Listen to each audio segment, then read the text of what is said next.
ನಮಸ್ಕಾರ ವೀಕ್ಷಕರೇ. ಕಾಂಗ್ರೆಸ್ ಒಳಗೆ ಈಗ ತೀವ್ರ ಜಟಾಪಟಿ ಸೃಷ್ಟಿಸ್ತಾ ಇರೋದು ತರೂರ್ ವರ್ಸಸ್ ಗಾಂಧಿ ಫ್ಯಾಮಿಲಿ ವಿಚಾರ.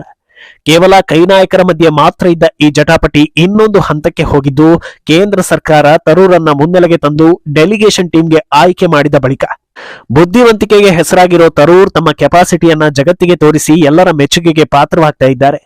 ಈ ಹೊತ್ತಲ್ಲಿ ತರೂರ್ ಹಾಗೂ ಕೈ ವರಿಷ್ಠರ ನಡುವೆ ಟ್ವೀಟ್ ಯುದ್ಧ ಶುರುವಾಗಿದೆ.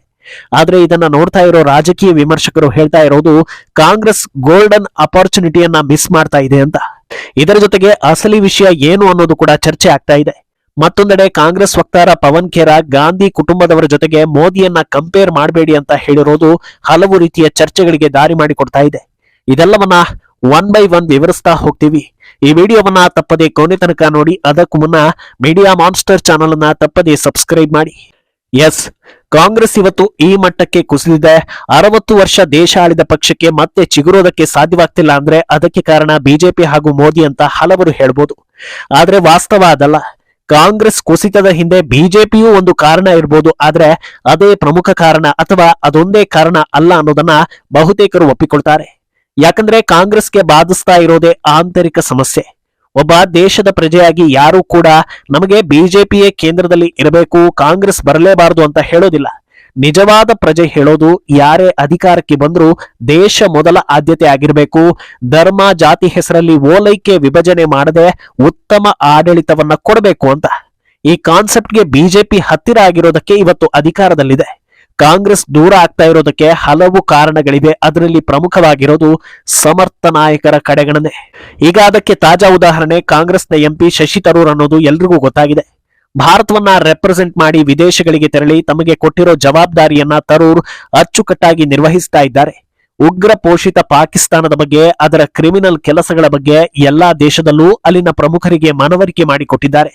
ಪಾಕಿಸ್ತಾನವನ್ನ ಎಕ್ಸ್ಪೋಸ್ ಮಾಡಿದ್ದಾರೆ. ಆದ್ರೆ ಇದು ಕಾಂಗ್ರೆಸ್ಗೆ, ಪ್ರಮುಖವಾಗಿ ಗಾಂಧಿ ಕುಟುಂಬಕ್ಕೆ ಬಹಳ ಕಿರಿಕಿರಿ ತರಿಸ್ತಾ ಇದೆ. ತರೂರನ್ನ ಕಾಂಗ್ರೆಸ್ ಆಯ್ಕೆ ಮಾಡದೇ ಇದ್ರೂ ಬಿಜೆಪಿ ಆಯ್ಕೆ ಮಾಡಿಕೊಳ್ತು ಅನ್ನೋದು ಮೊದಲನೇ ಅಸಮಾಧಾನ. ಅದರ ಜೊತೆಗೆ ಮೋದಿ ನಾಯಕತ್ವದ ಬಗ್ಗೆ ತರೂರ್ ಪದೇ ಪದೇ ಹೊಗಳಿಕೆಯ ಮಾತುಗಳನ್ನ ಆಡಿದ್ರೆ ರಾಜಕೀಯವಾಗಿ ಅದನ್ನ ಒಪ್ಕೊಳ್ಳೋದು ಸಹಜವಾಗಿಯೇ ಕಷ್ಟ. ಆದ್ರೆ ಇದರಿಂದ ಉಂಟಾದ ತಿಕ್ಕಾಟಕ್ಕೆ ಟ್ವೀಟ್ ಮೂಲಕ ತರೂರ್ ಉತ್ತರ ಕೊಟ್ರೆ ಅದಕ್ಕೆ ಬರ್ತಾ ಇರೋ ಪ್ರತಿ ಟ್ವೀಟ್ ಹಾಗೂ ಪ್ರತಿಕ್ರಿಯೆ ಇದನ್ನ ಇನ್ನೊಂದು ಹಂತಕ್ಕೆ ಕರ್ಕೊಂಡು ಹೋದ್ವು. ಪಕ್ಷದೊಳಗೆ ತಮ್ಮ ಪರಿಸ್ಥಿತಿಯನ್ನ ಬಿಂಬಿಸೋ ರೀತಿಯಲ್ಲಿ ಪೋಸ್ಟ್ ಹಾಕಿದ್ದ ತರೂರ್ ಒಂದು ಹಕ್ಕಿಯ ಫೋಟೋ ಜೊತೆಗೆ ಹಾರೋದಕ್ಕೆ ಯಾರ ಪರ್ಮಿಷನ್ ಕೇಳೋ ಅಗತ್ಯತೆ ಇಲ್ಲ, ರೆಕ್ಕೆ ನಿನ್ನದು, ಹಾಗೆ ಆಕಾಶ ಯಾರ ಸ್ವತ್ತು ಅಲ್ಲ ಅಂತ ಹಾಕಿಕೊಂಡಿದ್ರು.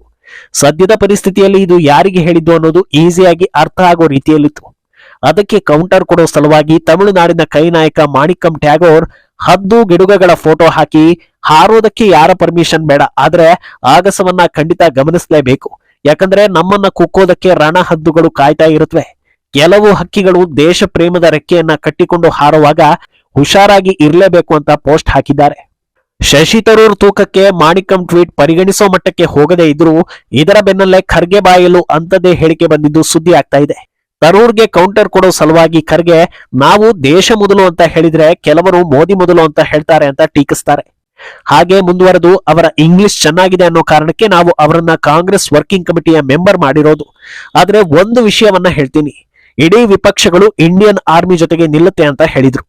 ಆದ್ರೆ ದೇಶ ಪ್ರೇಮದ ಬಗ್ಗೆ ಕಾಂಗ್ರೆಸ್ ಎಷ್ಟೇ ತೇಪೆ ಹಚ್ಚೋ ಕೆಲಸ ಮಾಡಿದ್ರೂ ಅದು ಅಷ್ಟು ಈಸಿಯಾಗಿ ಜನರ ಮನಸ್ಸಿನ ಒಳಗೆ ಇಳಿಯೋದಿಲ್ಲ ಅನ್ನೋದಕ್ಕೆ ಈ ಹಿಂದಿನ ಸಾಕಷ್ಟು ಉದಾಹರಣೆಗಳೇ ಸಾಕ್ಷಿ.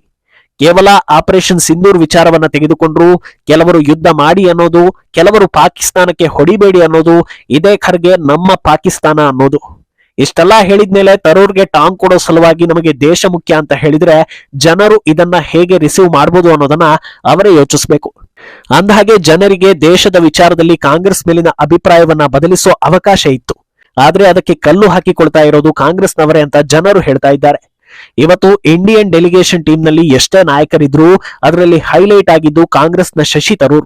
ಇದನ್ನ ಪಾಸಿಟಿವ್ ಆಗಿ ತೆಗೆದುಕೊಂಡು ಅವರ ಪ್ರತಿ ಹೇಳಿಕೆಗೆ ಸಾಥ್ ಕೊಟ್ಟು ಕಾಂಗ್ರೆಸ್ ಯಾವತ್ತು ಭಾರತದ ಬೆನ್ನಿಗೆ ನಿಂತೇ ನಿಲ್ಲುತ್ತೆ, ನಮ್ಮ ಪಕ್ಷದ ನಾಯಕ ಅತ್ಯದ್ಭುತ ಕೆಲಸವನ್ನ ಮಾಡ್ತಾ ಇದ್ದಾರೆ, ರಾಜಕೀಯವಾಗಿ ಬಿಜೆಪಿ ನಮಗೆ ವೈರಿ ಆಗಿದ್ರು ಭಾರತ ನಮ್ಮ ವೈರಿ ಅಲ್ಲ, ದೇಶದ ಪರವಾಗಿ ನಮ್ಮ ಪಕ್ಷದ ನಾಯಕ ಮಾತ್ರ ಅಲ್ಲ, ನಾವು ಕೂಡ ಶ್ರಮ ಹಾಕೋದಕ್ಕೆ ಸಿದ್ಧರಿದ್ದೇವೆ.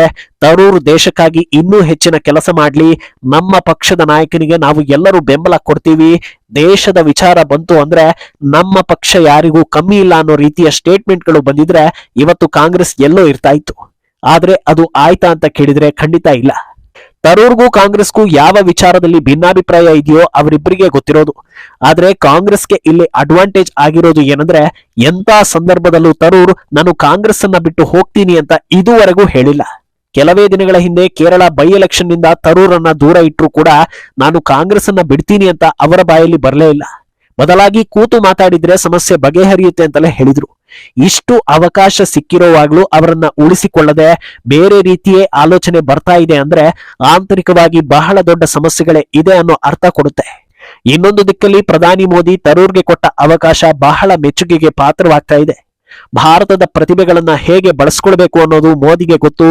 ಅದಕ್ಕೆ ಇವತ್ತು ಅವರು ಅಲ್ಲಿರೋದು ಅನ್ನೋ ಅಭಿಪ್ರಾಯಗಳು ಬರ್ತಾ ಇವೆ. ಇದರಿಂದಲಾದ್ರೂ ಕಾಂಗ್ರೆಸ್ ಅರ್ಥ ಮಾಡ್ಕೊಳ್ಬೇಕಿತ್ತು ಅಂತ ಜನರು ಹೇಳ್ತಾ ಇದ್ದಾರೆ.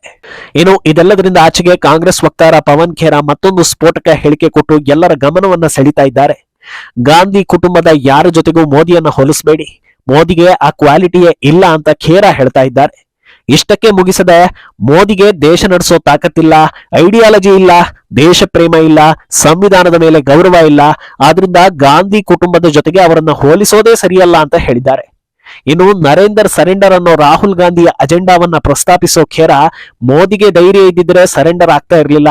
ಅದಕ್ಕೆ ಎಲ್ಲರೂ ಇವತ್ತು ಇಂದಿರಾ ಗಾಂಧಿಯನ್ನ ನೆನಪಿಸ್ಕೊಳ್ತಾ ಇರೋದು. ಅವರಷ್ಟು ಧೈರ್ಯವಂತೆ ಯಾರೂ ಇಲ್ಲ, ಆದ್ರಿಂದ ಮೋದಿಯನ್ನ ಹೋಲಿಸಬೇಡಿ ಅಂತ ಖೇರಾ ಹೇಳ್ತಾರೆ. ಪವನ್ ಖೇರಾ ಮಾತುಗಳನ್ನ ಎಷ್ಟು ಜನ ಒಪ್ತಾರೆ ಅನ್ನೋದು ಈಗಾಗಲೇ ನಿಮಗೆ ಗೊತ್ತಾಗಿರುತ್ತೆ.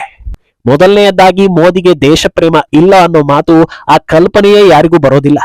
ಯಾಕಂದ್ರೆ ದೇಶ ಪ್ರೇಮಕ್ಕೆ ಹೊಸ ದಿಕ್ಕನ್ನ ತೋರಿಸಿದ್ದೇ ಮೋದಿ ಅನ್ನೋದನ್ನ ಪ್ರತಿಯೊಬ್ಬ ಭಾರತೀಯ ಹೇಳ್ತಾನೆ. ಪಾಕಿಸ್ತಾನ ಕೂಡ ಭಾರತದಲ್ಲಿ ಬಿಜೆಪಿ ಇರಬಾರದು, ರಾಹುಲ್ ಗಾಂಧಿ ಅಧಿಕಾರಕ್ಕೆ ಬರಬೇಕು ಅಂತ ಹೇಳುತ್ತೆ ಅಂದ್ರೆ ಯಾರ ದೇಶ ಪ್ರೇಮ ಎಷ್ಟಿದೆ ಅನ್ನೋದನ್ನ ಖೇರಾರಿಂದ ಕೇಳಿ ತಿಳ್ಕೊಳ್ಳೋ ಅವಶ್ಯಕತೆ ಇಲ್ಲ ಅಂತ ಜನರೇ ಹೇಳ್ತಾರೆ. ಇನ್ನು ಸಂವಿಧಾನಕ್ಕೆ ಗೌರವ ಕೊಡೋ ವಿಚಾರದ ಬಗ್ಗೆ ಖೇರಾಗೆ ಜನರು ಕೇಳ್ತಾ ಇರೋದು, ಈ ಎಮರ್ಜೆನ್ಸಿ ಅಂತ ಒಂದು ಇತ್ತಲ್ವಾ, ಅದರ ಬಗ್ಗೆ ಏನಾದ್ರೂ ಐಡಿಯಾ ಇದೆಯಾ? ಅದನ್ನ ಜಾರಿ ಮಾಡಿದ್ದು ಯಾರು ಅಂತ ನೆನಪಿದ್ಯಾ? ಆ ದಿನಗಳಲ್ಲಿ ಭಾರತೀಯರ ಪರಿಸ್ಥಿತಿ ಹೇಗಿದೆ ಅನ್ನೋದು ಗೊತ್ತಿದ್ಯಾ ಅಂತ. ಸರಿ ಬಿಡಿ, ಆ ಪಕ್ಷದ ವಕ್ತಾರ ಅಂದ್ಮೇಲೆ ಆ ಪಕ್ಷವನ್ನ ಡಿಫೆಂಡ್ ಮಾಡೋದೇ ಅವರ ಕರ್ತವ್ಯ, ಅದನ್ನ ಮಾಡಿದ್ದಾರೆ, ಹೋಗ್ಲಿ ಅನ್ಬೋದು. ಆದ್ರೆ ನರೇಂದರ್ ಸರೆಂಡರ್ ಅನ್ನೋದನ್ನ ಮತ್ತೆ ಹೇಳಿದ್ರಲ್ಲ, ಇದನ್ನ ಜನರು ಮತ್ತೆ ಪ್ರಶ್ನೆ ಮಾಡ್ತಾ ಇದ್ದಾರೆ. ಮೊನ್ನೆಯಷ್ಟೇ ಟ್ರಂಪ್ಗೆ ನೇರವಾಗಿ ಮೋದಿ ಯಾವ ಮಧ್ಯಸ್ಥಿಕೆಯೂ ಇಲ್ಲ ಅಂತ ಹೇಳಿದ್ದೂ ಆಗಿದೆ. ಇವರ ಸ್ನೇಹಿತ ಜೈರಾಮ್ ರಮೇಶ್ ಕ್ಷಮೆ ಕೇಳಿದ್ದೂ ಆಗಿದೆ. ಇಷ್ಟಾದ್ಮೇಲೂ ಖೇರಾ ಅದನ್ನೇ ಹೇಳ್ತಾರೆ ಅಂದ್ರೆ ಬಿಟ್ಟ ಸ್ಥಳವನ್ನ ನೀವೇ ತುಂಬಿಬಿಡಿ. ಒಟ್ನಲ್ಲಿ ತರೂರ್ ಹಾಗೂ ಕಾಂಗ್ರೆಸ್ ನಡುವಿನ ತಿಕ್ಕಾಟ ಮುಗಿಯುವ ಲಕ್ಷಣಗಳಿಗಿಂತ ಹೆಚ್ಚಾಗಿ ಪರ್ಮನೆಂಟ್ ಆಗಿ ಬಿರುಕು ಉಳಿಯುವಂತೆ ಕಾಣಿಸ್ತಾ ಇದೆ. ಮುಂದೇನಾಗುತ್ತೆ ಅನ್ನೋದನ್ನ ಕಾದು ನೋಡ್ಬೇಕು. ಈ ಬಗ್ಗೆ ನಿಮ್ಮ ಅಭಿಪ್ರಾಯವನ್ನ ತಪ್ಪದೆ ಕಾಮೆಂಟ್ ಮೂಲಕ ತಿಳಿಸಿ.